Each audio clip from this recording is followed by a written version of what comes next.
Breaking news చూస్తున్నాం. మరి కాసేపట్లోనే AP మంత్రివర్గ భేటీ కాబోతోంది. కేబినెట్ భేటీలో కీలక అంశాలనే ఈరోజు ఆమోదముద్ర వేయబోతోంది ఏపీ మంత్రిమండలి. సిఆర్డీఏ ఆమోదించినటువంటి ఏదైతే క్యాపిటల్ రీజియన్ డెవలప్మెంట్ అథారిటీ ఉందో ఆమోదించినటువంటి కొన్ని 23 అంశాలని కేబినెట్ కూడా ఆమోదముద్ర వేయబోతోంది. దీంతో పాటుగా కాకినాడ పోర్టుకు సంబంధించిన అంశం పైన కూడా ఇటీవల కాలంలో చర్చనీయాంశంగా మారినటువంటి ఆ కీలకమైనటువంటి ఆ విషయాలపైన కూడా ఈరోజు ఈ కేబినెట్లో నిర్ణయం తీసుకునే అవకాశం ఉంది. మరోవైపుగా ఏపీ ప్రజానికానికి ఒక గుడ్ న్యూస్. త్వరలోనే విజయవాడ విశాఖలో మెట్రో పరుగులు తీయబోతోంది. ఇప్పటికే మెట్రో రైల్ కార్పొరేషన్ కూడా కొన్ని ప్రతిపాదనల్ని డిపిఆర్ని కూడా ప్రభుత్వానికి అందజేసింది. సుమారుగా 11,489 కోట్ల రూపాయలతో విశాఖ విజయవాడలో మెట్రోని కూడా విస్తరించేందుకు ఏపీ ప్రభుత్వం ఆ విషయంలో కూడా ఈరోజు గ్రీన్ సిగ్నల్ ఇవ్వబోతోంది. ఆ విషయం పైన కూడా కొంత ఈరోజు ఆమోదముద్ర వేయబోతోంది. దీంతో పాటుగా కొన్ని టెండర్లు డిపిఆర్ల పైన కూడా ప్రత్యేకంగా చర్చకు వచ్చే అవకాశం ఉంది. సో ఏపీ ప్రజానికంగా మెట్రో పరుగులు పెట్టేందుకు సిద్ధమవుతోంది. ఏపీలో కూడా ప్రభుత్వం గ్రీన్ సిగ్నల్ దాదాపుగా ఇచ్చేసింది. మీ అభిప్రాయం ఏంటి? కామెంట్ రూపంలో తెలియజేయండి. ఆలోగా నేను ప్రతినిధి సీనియర్ జర్నలిస్ట్ కృష్ణమోహన్ ఏపీ సచివాలయం నుంచి సిద్ధంగా ఉన్నారు. కృష్ణమోహన్, ఎటువంటి చర్చ కొనసాగుతుంది? ఇంకా ఏ కీలకమైనటువంటి అంశాల మీద ఈరోజు కేబినెట్లో చర్చ జరిగి ఆమోదముద్ర వేయబోతున్నారు? ఎస్ మనోజ్, క్యాబినెట్ మరి కాసేపట్లో ప్రారంభమవుతుంది. ఇప్పుడే ముఖ్యమంత్రి నారా చంద్రబాబు నాయుడు కూడా ఇక్కడికి హాజరైన పరిస్థితి మనం చూడొచ్చు. ఇప్పుడే క్యాబినెట్కి ఆయన నేరుగా హాజరవుతున్నారు. ఇప్పటికే మంత్రులందరూ కూడా హాజరైన పరిస్థితి ఉంది చూడొచ్చు.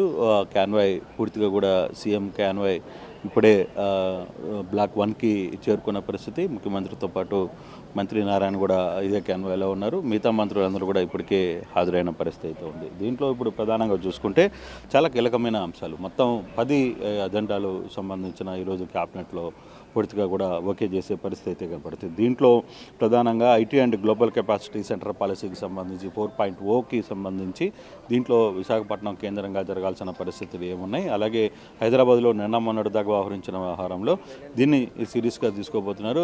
విశాఖని ఐటీ అండ్ గ్లోబల్ కెపాసిటీ సెంటర్గా మార్చే దానికి 4.0 అని పేరు పెట్టిన పరిస్థితి మనం చూస్తున్నాం. మరోవైపు ఆర్టీజీసీ ఏదైతే ఆర్టీజీసీ 1లో ఉంటుందో, బ్లాక్ 1లో ఆర్టీజీసీ ఉంటుంది. ఈ ఆర్టీజీసీకి సంబంధించిన దీని అంశంపై తిరిగి దీన్ని లైన్లో పెట్టేందుకు పూర్తిగా దీని మీద లేటెస్ట్ వర్షన్స్ ఇప్పటికే ఇతర రాష్ట్రాల నుంచి కూడా కొంతమంది ప్రతినిధులు, ఐఐటి ప్రతినిధులు కూడా వచ్చి చూసిన పరిస్థితి ఉంది. ప్రధానంగా తమిళనాడుకు సంబంధించిన ఒక బృందం కూడా ఇక్కడికి వచ్చి గతంలో చూసిన నేపథ్యంలో దాన్ని కూడా హై ఎండ్ చేసేదానికి పూర్తిగా ప్రయాణం అయితే ఆ విధంగా అయితే చూస్తున్నారు. మరోవైపు ఏపీ టెక్స్టైల్స్ అండ్ గార్మెంట్ పాలసీని తీసుకుని వచ్చే ఒక ప్రయత్నం అయితే జరుగుతోంది. అలాగే ఏపీ మారిటైమ్ పాలసీ 4.0 దీన్ని కూడా చేసే పరిస్థితి అయితే ఉంది. అంటే ఇప్పటికే ఏపీ మారిటైమ్లో ఏవైతే పోర్టులు ఉన్నాయో పోర్టులన్నిటికీ అనుసంధానం చేయాలి. ఇప్పటికీ ప్రధానంగా కాకినాడ ఇష్యూ ఒకటి జరుగుతూ ఉన్న నేపథ్యంలో ఈ కాకినాడ పోర్టుకి సంబంధించి అక్రమ రవాణా జరుగుతుందని చెప్పి డిప్యూటీ సీఎం నిన్న మాట్లాడిన పరిస్థితి. అక్కడికి వెళ్ళి ఆయన పూర్తిగా కూడా తనిఖీలు చేసిన నేపథ్యంలో దాన్ని ఏపీ మారిటైమ్ బోర్డు కంట్రోల్లోకి తీసుకుని వచ్చే పరిస్థితి అయితే ఉంది. ప్రైవేట్ అయితే ఒక్క విశాఖ పోర్టును తప్పితే మిగతా పోర్టులన్నింటిని కూడా ఏపీ మారిటైమ్ బోర్డులోకి తీసుకుని వస్తే ఎలా ఉంటుంది అనేది ఒక చర్చ అయితే జరిగింది. నిన్న ముఖ్యమంత్రితో కూడా ఆహారం మీద మాట్లాడిన నేపథ్యంలో దాని మీద ఒక కీలకమైన నిర్ణయం తీసుకునే పరిస్థితి అయితే ఉంటుంది. అలాగే సేమ్ పోర్టులకి కాకినాడ పోర్టుకి సంబంధించి అక్కడ ఒక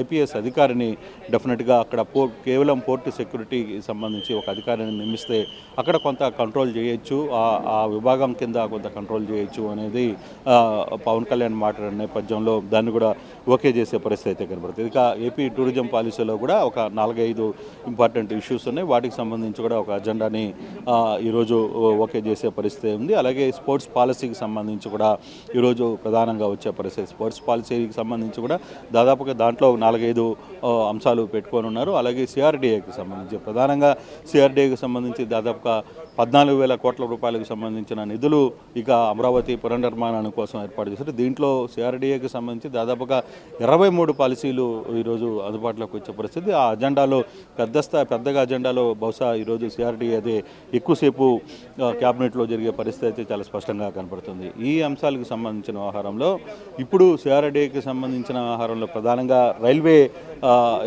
ఏదైతే మెట్రో రైల్స్ ఉన్నాయో దానికి ఒక శుభవార్తగా చెప్పాలి. నిన్న మెట్రో రైలుకి సంబంధించి కూడా రాత్రి నారాయణ చంద్రబాబుతో మాట్లాడిన పరిస్థితి, దానికి సంబంధించి కూడా ఒక గ్రీన్ సిగ్నల్ రాబోతుంది. విశాఖ అలాగే విజయవాడ రెండిట్లో కూడా మెట్రో రైలుకి సంబంధించి దానికి సంబంధించిన నిధులు ఏ స్టేజ్లో ఎలా చేయాలనే అంశాల మీద కూడా ఒక చర్చ అయితే ఈరోజు జరగబోతుంది. దానికి సంబంధించి కూడా క్యాబినెట్లో ఒక ఆమోదం తెలిపే పరిస్థితి. కీలకంగా ఈరోజు క్యాబినెట్లో జరుగుతున్న అంశాల్లో ఇవి కీలకమైతే మిగతా ఈ పొట్టి శ్రీరాములు వర్ధంతిని డిసెంబర్ 15న అంతరాత్మ దినంగా రాష్ట్ర ఉత్సవంగా జరపాలనేది ఒక నిర్ణయం తీసుకోబోతున్నారు. ఆయుర్వేద హోమియోపతి మెడికల్ రిజిస్ట్రేషన్కి సంబంధించి సవరణలో బిల్లులకు దాన్ని కూడా ఆమోదం చేయబోతున్నారు. 41వ సిఆర్డీఏ, అది ఇందాక మనం మాట్లాడుకున్నట్టుగా సిఆర్డీఏకి సంబంధించి 23 అంశాలకు సంబంధించి దానిలో కూడా కీలక నిర్ణయాలు తీసుకోబోతున్నారు. అలాగే కాకినాడ పోర్టు ద్వారా రేషన్ బియ్యం అక్రమంగా తరలిపోతున్న దీంట్లో డిప్యూటీ సీఎం నిన్న మాట్లాడారు కాబట్టి దానికి సంబంధించి ఒకటి రెండు కీలకమైన అంశాలని తీసుకోబోయే పరిస్థితి. ఎందుకంటే విదేశాల నుంచి వచ్చే నౌకల మీద మనకి ఎంతవరకు అధికారం ఉంటుంది, మన భూభాగంలో వచ్చిన తర్వాత ఇక్కడి నుంచి అక్రమ రవాణా జరిగితే దాన్ని ఎలా అడ్డుకోవాలనే అంశం మీద కూడా ఒక కీలకమైన నిర్ణయం అయితే తీసుకునే పరిస్థితి అయితే ఉంది. ఇప్పటికే కొన్ని అంశాలకు సంబంధించి ఏదైతే మంత్రివర్గ ఉపసంఘంలో ఇటీవల కాలంలో జరిగిన ఈ వరుసగా 4 రోజుల పాటు కొన్ని తర్వాత డ్రగ్స్కి సంబంధించి కావచ్చు, వీటన్నిటి మీద కూడా అలాగే ప్రధానంగా మనం చూసుకుంటుంటే ఇప్పుడు సచివాలయ సిబ్బందికి సంబంధించిన అంశాలకు సంబంధించిన కూడా ఈరోజు ఒక చర్చ అయితే జరిగే పరిస్థితి అయితే ఉంటుంది. సో ఈ అంశాలకి పవన్ కళ్యాణ్ నిన్న కూడా చాలా క్లియర్గా మాట్లాడారు కాబట్టి ఈ అంశాలకు సంబంధించిన వ్యవహారంలోనే కొంత కీలకమైన అంశాలు ఈరోజు క్యాబినెట్లో ఉంటాయి. ఈరోజు కొంత క్యాబినెట్ కూడా కొంత ఆలస్యంగా జరిగే పరిస్థితి, దాదాపుగా 2-3 గంటలు జరిగే పరిస్థితి ఉంటుంది అనేది అంటున్నారు. కొన్ని చాలా కీలకమైన అంశాలు, ఒకటి అమరావతికి సంబంధించిన అంశం ప్రధానంగా తీసుకోబోతున్నారు, టెక్స్టైల్కి సంబంధించిన అంశం కావచ్చు, తర్వాత మెట్రో రైలుకి సంబంధించిన వ్యవహారాలు కావచ్చు, వీటన్నిటికీ ఈరోజు దాదాపుగా 23 అంశాలు ఒక్క అమరావతి నిర్మాణానికి సంబంధించి సిఆర్డీఏ పరిధిలో ఏమేమి చేయబోతున్నాం, ఏమేమి చేస్తున్నాం, నిన్న మొన్న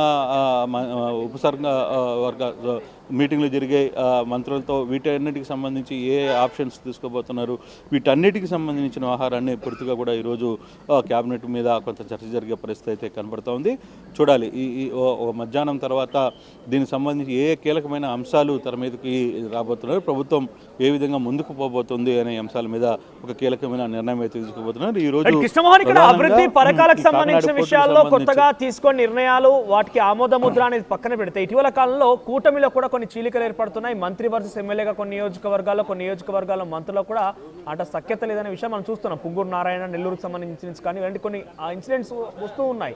ఏకంగా జనసేన, టీడీపీ నాయకులు కొన్ని చోట్ల పెన్షన్ పంపిణీ కార్యక్రమంలో కొట్టుకోవడం లాంటివి కూడా జరిగాయి. ఇవన్నీ విషయాల్లో చాలా రోజుల తర్వాత కేబినెట్ భేటీ జరుగుతుంది కాబట్టి ఈరోజు మంత్రులకి కొత్తగా మంత్రివర్గంలోకి వచ్చిన వారికి ఏమైనా నిశానిర్దేశం చేసే అవకాశం ఉందా మళ్ళీ? ఎందుకంటే రోజులు గడుస్తున్న కొద్ది కొంత ట్రైనింగ్ సెషన్ లాంటిది కూడా చంద్రబాబు హయాంలో పెడుతూ ఉంటారు జనరల్గా. అయితే ఈరోజు అటువంటిదైనా ఉండే అవకాశం ఉందా? అంటే మనోజ్, బేసిక్గా ఈరోజు అజెండాలే చాలా ఎక్కువగా ఉన్నాయి. దాదాపుగా 10 అజెండాల్లో ఒక్కొక్క ఎజెండా దాదాపుగా గంట సమయం తీసుకునే అంత అజెండాలు దాంట్లో అంశాల్లో ఉన్నాయి.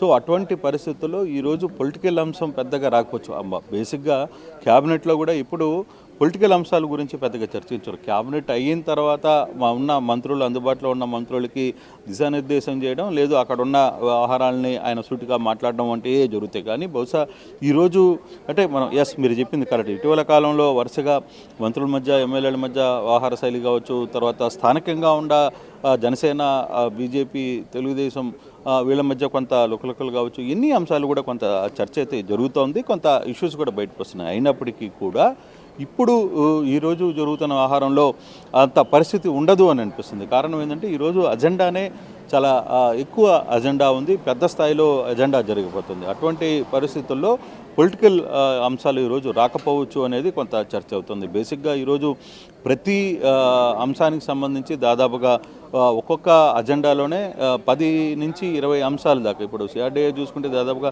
23 అంశాల దాకా చర్చించాల్సిన పరిస్థితి ఉన్న నేపథ్యంలో కొంత పొలిటికల్ ఇష్యూ ఈరోజు వచ్చే పరిస్థితి ఉండకపోవచ్చు. పూర్తిగా కూడా అభివృద్ధి, మనం తీసుకోవాల్సిన పాలసీస్, తర్వాత ఏ విధంగా ముందుకు వెళ్ళాలనే అంతవరకే పరిమితం అవుతారు. ఆ దిశగానే మధ్యాహ్నం వరకు కూడా ఎజెండా జరిగే పరిస్థితి అయితే కనబడుతుంది. క్యాబినెట్ కూడా కీలకంగా దాని మీదనే ఫోకస్ చేస్తున్నట్టుగా మనకు అర్థమవుతుంది. Right Krishnamohan, thank you for the update. So మొత్తం మీద ఈ రోజు ఏపీ కేబినెట్ భేటీ కాబోతోంది. ఈ రోజు ఈ భేటీలో సుమారుగా కొన్ని కీలకమైన అంశాల మీదనే చర్చ జరిగి వాటికి ఆమోద ముద్ర కూడా వేసే అవకాశం ఉంది.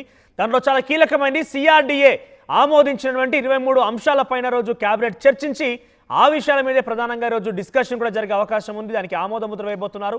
అయితే దాంట్లో చాలా కీలకంగా ఏపీకి మెట్రో అనే అంశం ప్రధానంగా చర్చనీయాంశంగా ఉంది. ప్రజల్లో కూడా ఉత్కంఠగా ఎదురు చూస్తున్నారు మెట్రో అనే అంశం పైన తెర మీదకి రావడంతో, ఈ యొక్క వార్తలు తెర మీదకి రావడంతో.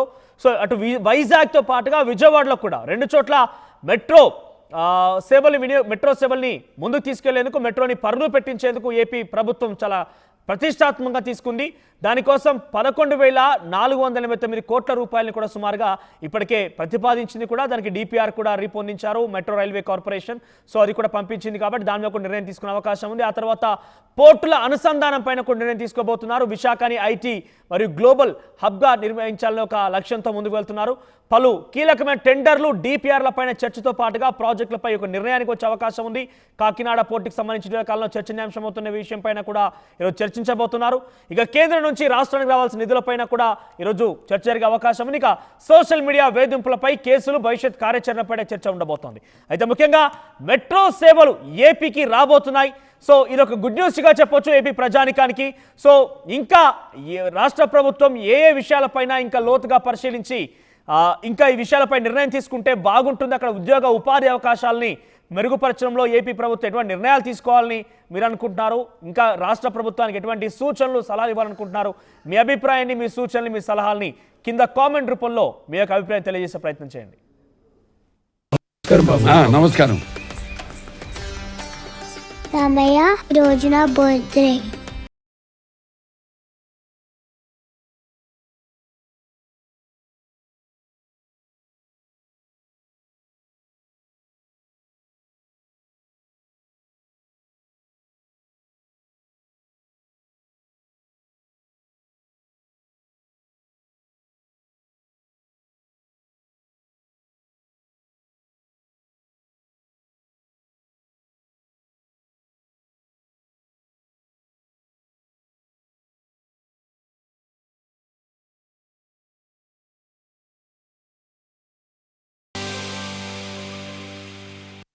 టీవీ యాప్ వార్తల్ని క్షణాల్లో చదివే అవకాశం ఉంటుంది. ఒక న్యూస్ పేపర్, ఒక టెలివిజన్ ఛానల్ మీ చేతుల్లో ఎప్పుడూ ఉంటాయి.